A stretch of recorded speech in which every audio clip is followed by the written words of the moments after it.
Hello po mga kababayan, si Dante Marabilia. So nagsimula na po yung Justice Panel sa pagtalakay ng pagbabanta ni Sara Duterte. Yun ang focus ngayon. Titingnan yung probable cause. Sigurado na po. Dito pa lang sa pagbabanta ni Sara Duterte kay President Bongbong Marcos, kay Lisa at saka kay Martin Romualdez, dapat sentensyado dito si Sara Duterte ng conviction. Hindi siya pwedeng ma-acquit dito, mga kababayan, ng mga senador during the trial. Kasi ang testigo dito, buong mundo, no joke, no joke. So ito ngayon ang sinasabi dito ni Chairperson Jinky Luistro. Malinawan niya yung pagbabanta. Yun ang kanyang sinabi sa opening statement. Pakinggan natin yung opening statement, mga kababayan, ng chairperson ng Justice Committee, si Jinky Luistro. Yan po. Of the hearing held on April 22, 2026 and for the approval of the same. Madam Chair, The Honorable Mika Gonzalez. I move to dispense Dispense na the yung approval reading ng of the minutes of the previous meeting, Madam Chair. minutes. There is a motion to dispense with the reading of the minutes of the hearing held on April 22, 2026 and for the approval of the same. The same as Ito yung opening statement po. magandang umaga po sa ating lahat. Good morning. Good morning. Walang sagot. Itutuloy natin ngayon ang pagdinig na ito. But before we move forward, it is important once again that we look back, dahil ang bawat hakbang natin ngayon ay nakatayo sa mga ebidensyang nailatag na sa mga nakaraang pagdinig. Noong April 22, matatandaan na marami tayong mga resource persons. Ang Ombudsman, ang Anti-Money Laundering Council or AMLC, ang Securities and Exchange Commission or SEC, at ang Bureau of Internal Revenue o BIR. Sa pagdinig na yon, we entered what we describe as the territory of forensic truth, kung saan hindi opinyon ang nangingibabaw, hindi haka-haka, kundi opisyal na record. Mga record na punong-puno ng numero, at ang mga numerong iyon ay nagsalita. Tatlong bagay ang malinaw na lumitaw. Una, ang mga salin na walang cash o cash deposits. We began with the Office of the Ombudsman, which confirmed the Vice President's submission of salins. Puro may Ito diferensya. yung tinatawag natin na Statement of Assets, Liabilities, and Net Worth. Kapansin-pansin na mula 2016 hanggang 2024, tumaas ang net worth ng Vice Presidente mula 34 million patungong 88 million. Ngunit kapansin-pansin din na mula 2019, zero cash o cash deposits ang idineklara. Wala kahit 5. Kaya hindi maiwasan ni Congressman Joel Chua na magsabi, di wow, wala daw cash o cash deposit. Tama po ang tinig ninyo. Walang cash sa bulsa o kahit sa bangko. Kung biro man ito,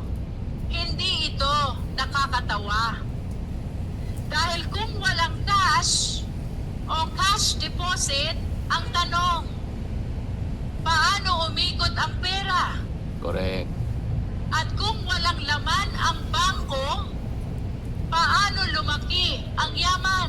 Correct.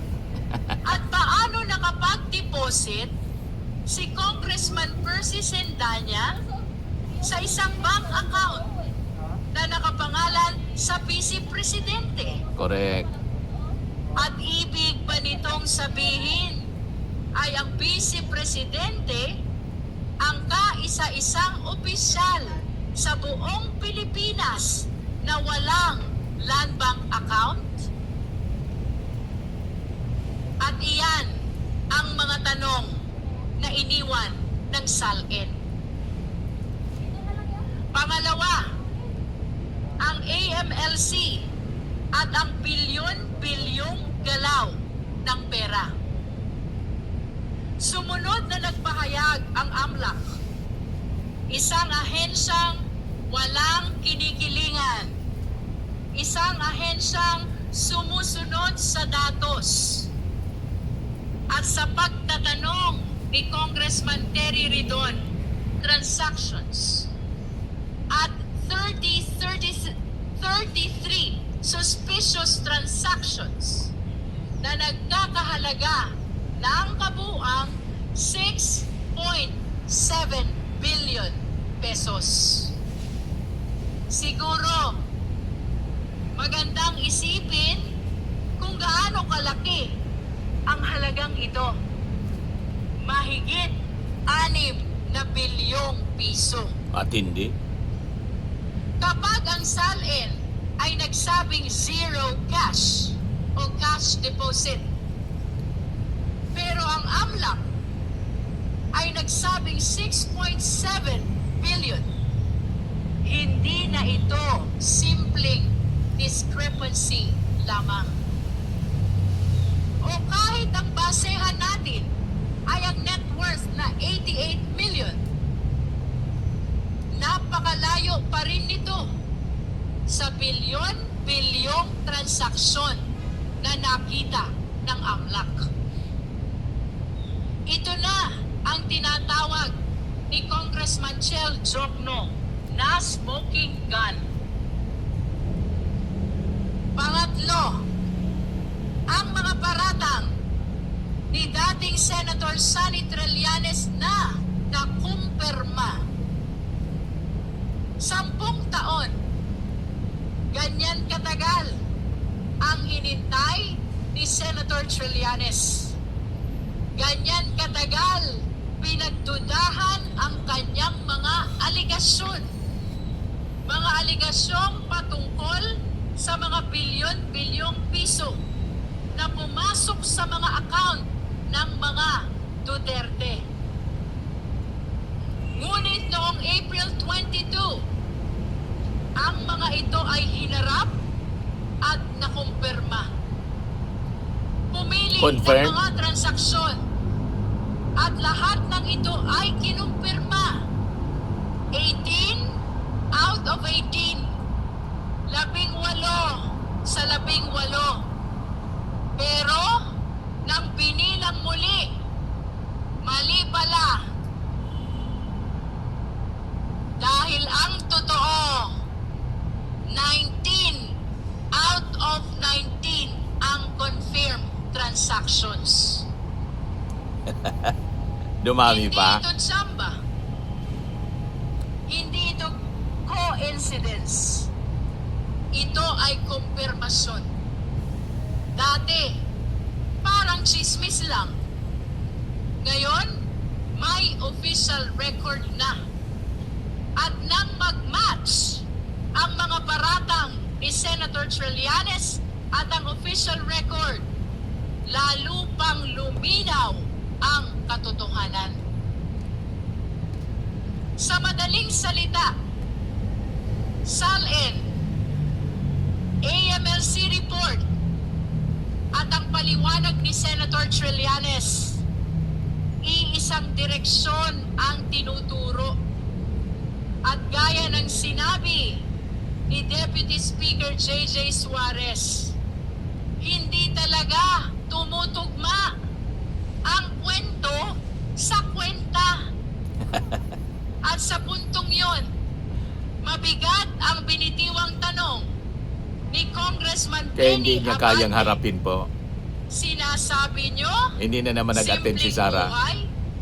Pero paano naging simple Kasi kung totoo. milyon-milyon ang payout? Dito sa milyon-milyong payout, may mga pangalan na nabanggit. Mga pangalang hindi basta-basta makakalimutan. Names like Michael Yang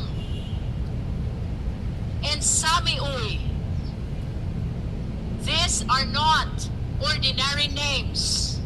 Lalo na dahil napakalaking pera ang pinag-uusapan. At base sa pahayag ni Senator Trillanes, merong pahiwatig na isang pattern, isang sistema. At dahil dito, dapat magkaroon pa ng mas malalim pa na investigasyon. Kailangan tukuyin ang buong lawak ng network na ito. Kung sino ang sangkot, paano gumalaw ang pera, saan ito nagmula. Hindi ito pwedeng baliwalain. This warrants a separate, focused, and full-scale investigation. In this light, we humbly invite the attention of the AMLC, the NBI, the DOJ, and the Ombudsman. At pagkatapos ng diskusyon patungkol sa SALN, sa AMLC report, at sa pahayag ni Senator Trillanes, tumuloy tayo sa ibang ebidensya.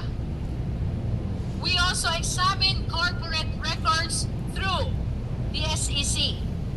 At ang bumuluga sa atin ay isang malinaw na palaisipan. Nakita natin na may kumpanyang nabanggit sa SALN na hindi naman kinikilala ang Vice Presidente bilang stockholder.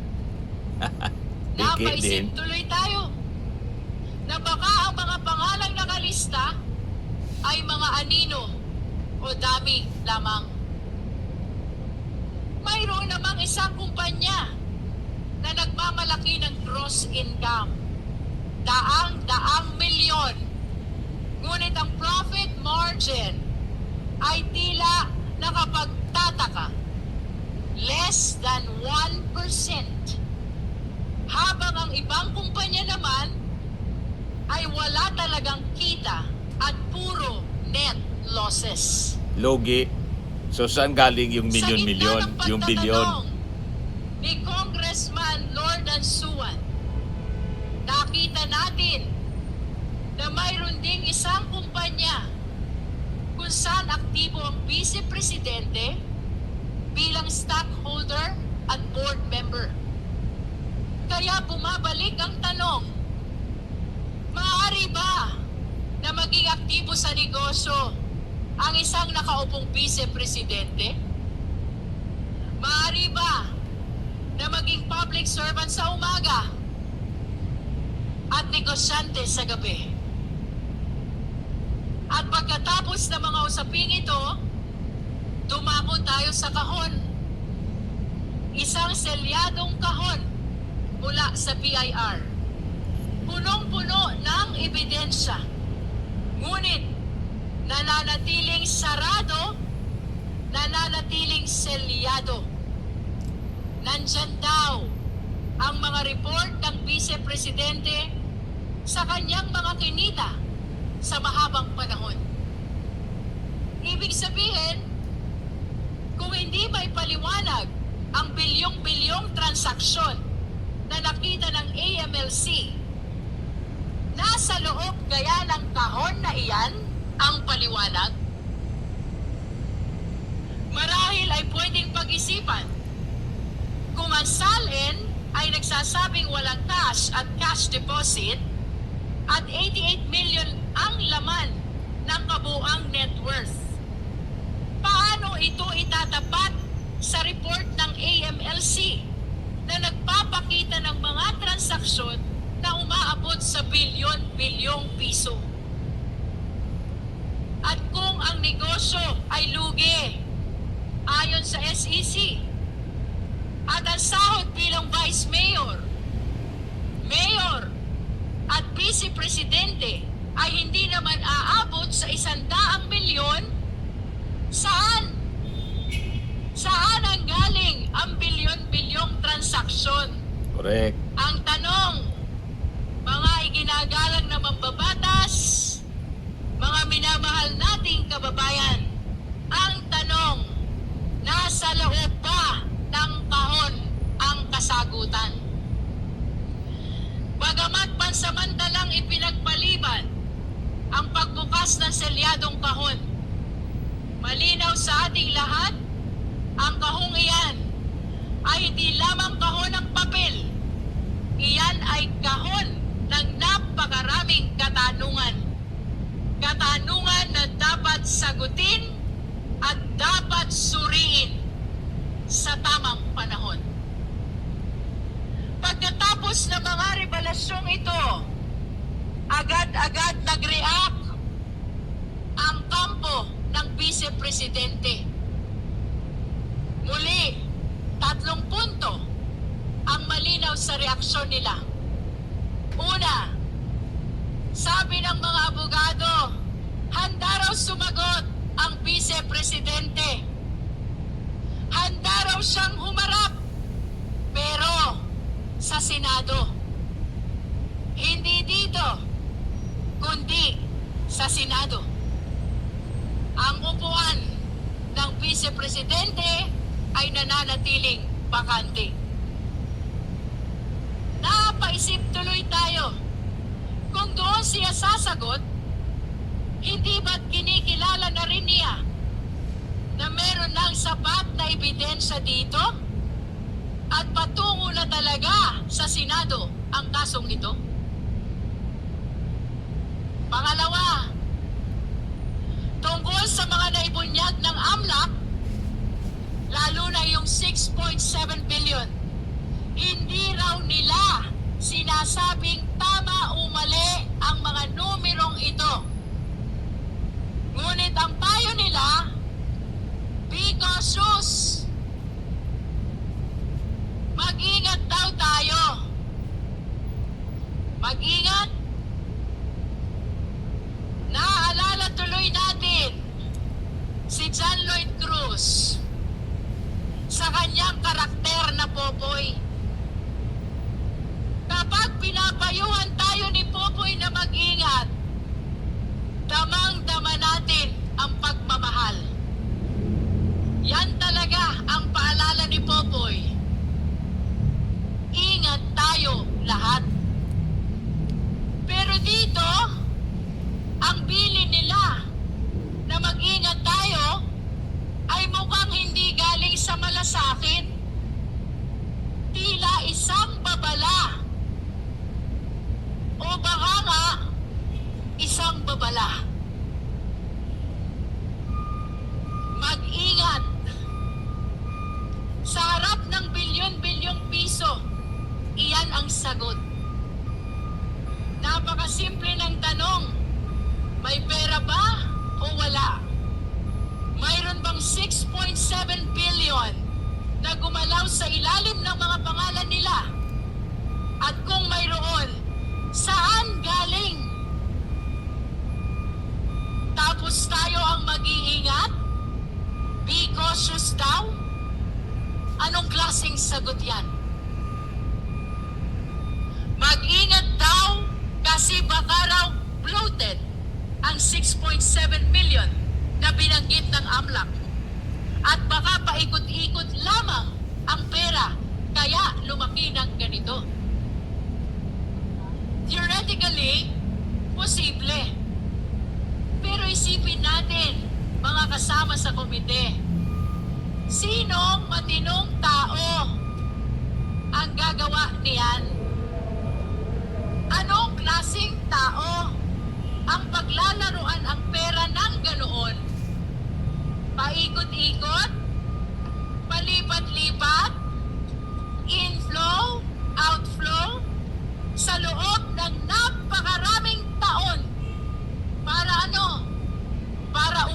sa bilyon-bilyon. O baka naman, ito na nga ang binabanggit ni Congressman Sia Adjong na nilalabhan na ang pera. Money laundering. Ayon sa kanya, ang paulit-ulit na labas-pasok ng pondo ay senyales ng money laundering. At kung ganoon, lalo itong dapat ipaliwanag. The only people who fear the disclosure of these transactions are those with dirty secrets. Transparency is the only response of those with integrity.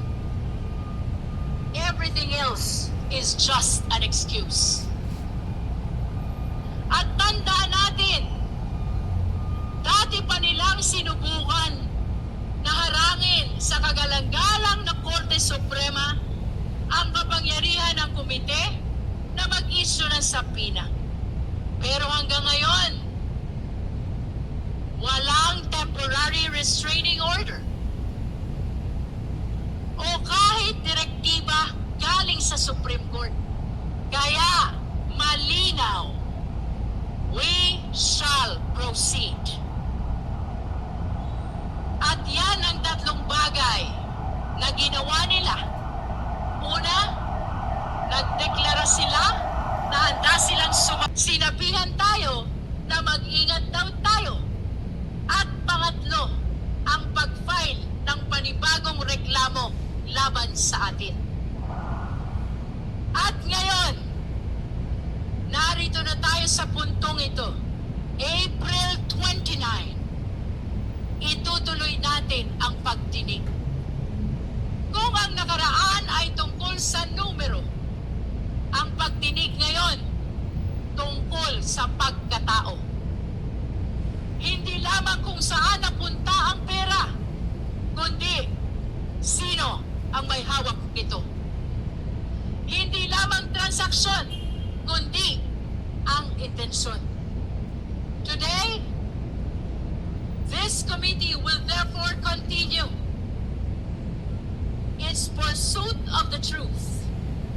Sisimulan natin sa selyadong kahon na galing sa BIR. Isang kahon na naglalaman ng mga dokumento na maaaring magbigay linaw sa mga katanungan natin.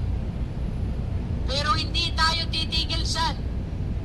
Dahil pagkatapos niyan, pupunta tayo sa mas malalim at nakababahalang usapin. We will examine allegations involving threats, intimidation, possible violence, destabilization. Ang paratang na, kung totoo, ay hindi lamang nakakaalarma, kundi lubhang mapanganib para sa ating lahat. May mga video, may mga salita, may mga pahayag na kailangang patunayan. Kaya inaasahan nating marinig ang paliwanag ng NBI, National Bureau of Investigation. Sila ang magdadala ng mga video. Sila ang tutulong sumagot sa mga karagdagang katanungan tungkol sa mga ito. So let us be clear. This is no longer just about discrepancies. This is now about character. Sino ba talaga ang vice-presidente? Siya ba talaga ito? Ang vice-presidente? Ang ikalawang pinakamataas na opisyal ng Republika ng Pilipinas na malinaw na nagbanta sa buhay ng presidente, na nag-utos na patayin ang presidente.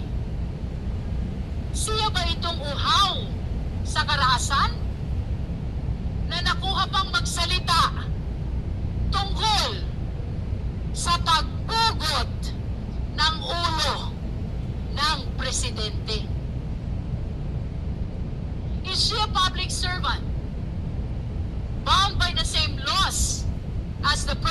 street, or one who believes she is above the law? Siya ba ay lingkod bayan na yumuyuko sa batas? O isang makapangyarihang tao na gustong paluhurin ang batas? Ano ba talaga ang kanyang tunay na kulay? Iyan ang tanong natin sa araw na ito. Iyan ang susubukin nating sagutin. At sa huli, babalik tayo sa pinakasimple ngunit pinakamabigat na tanong sa prosesong ito. Sa gitna ng mga paratang laban sa Vice Presidente at sa gitna ng mga ebidensya, karapat-dapat ba siya sa posisyon niya? Is she still fit in her position as Vice President of the country? Gaya ng lagi nating sinasabi, wala tayong papanigan, kundi ang katotohanan. Saan man tayo dalhin ng ebidensya, doon tayo susunod. Gaano man ito kalayo, gaano man ito kahirap, doon tayo pupunta. Our mandate is clear. Our resolve is firm, guided by the Constitution, anchored on evidence, and faithful to the trust of the Filipino people, and above all, led by the clear voice of our conscience. We shall continue this hearing. Ang sabi ng kampo ng Vice Presidente, let us be cautious. Mag-ingat daw tayo. Ang sagot natin, let us be truthful. Magpakatotoo tayo. With that, maraming salamat po. We direct the committee secretary to call the case. Thank you, Madam Chair. Ayan yung tatalakayin ngayon mga kababayan, yung pagbabanta na ni Sara sa ating Pangulo kay Lisa Marcos, pati kay Martin Romualdez. At saka bubuksan na rin nila yung sealed box mula sa BIR. Tapos yung BIR po, nag-utos na rin para sa tax audit sa mga companies link kay Sara Duterte at saka sa kanyang asawang si Mans Carpio. Checkmate niya, Mr. Maravillas. Checkmate po. Ito yung lahat ito consequences ng mga maling ginawa ni Sara Duterte. Sabi natin, walang dapat i-blame dito kundi sarili niya. Parang yung kanyang tatay na nakakulong siya dahil sa kanyang mga ginawa. Consequences ng mga maling aksyon na kanyang ginawa sa kanyang posisyon. Ayan man lang po, abangan natin yung mga susunod na developments nito. Live siya maghapon hanggang mamayang gabi siguro. Ako po si Dante Maravillas. Bye-bye po. God bless.